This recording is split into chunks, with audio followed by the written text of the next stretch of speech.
5 قواعد لازم تتعامل بيهم في العلاقات علشان تبقى علاقاتك بالناس اللي حواليك إذا كان شريك حياة أو أهل أو أصدقاء تكون مريحة. أول قاعدة، عارفين إيه هي الخيبة؟ الخيبة إنك تكون شمعة بتحترق علشان تنور أوضة واحد أعمى، فبلاش تكون الشمعة اللي بتحترق من أجل الآخرين. خلي العطاء بالنسبة لك متوازن بحيث إنك ما تجيش على نفسك علشان تدي، لأن هتلاقي نفسك بتدي كتير جدا ومش بتلاقي مقابل، وفي الجانب الآخر هيجي عليك وقت وتلاقي طاقتك خلصت وبعد كده هتتلام انت ليه ما بقتش بتدي. فخلي عطائك متوازن. 2، بلاش تخلي الطرف اللي معاك في العلاقة يكون هو مصدر السعادة الوحيد بالنسبة لك.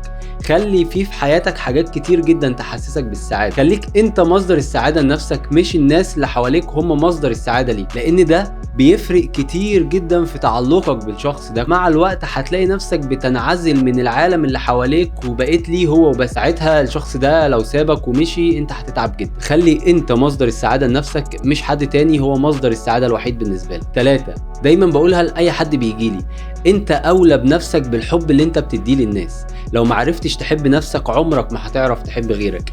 لو معرفتش تدي حب لنفسك عمرك ما هتعرف تخرج حب لغيرك.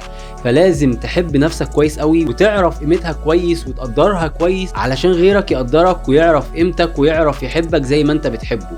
فحاول تحب نفسك وما تجيش عليها علشان خاطر حد. حط تحت دي خطوط كتير قوي. 4، تتعرف على الناس اللي شبهك. حاول تحط نفسك وسط دايرة مجتمعية بتحبك وبتدعمك وبتقدرك وبتحب لك الخير. ما تحطش نفسك في مكان مش مكانك، ولو لقيت المكان اللي انت فيه انت مش لاقي التقدير المستحق او التقدير اللي انت شايف نفسك المفروض ان الناس دي تقدرك بيه، حاول تمشي. 5، واهم نقطة في ال5 نقط علشان توصل للاتزان النفسي وللراحة النفسية في العلاقات، حاول ترتب الناس اللي حواليك.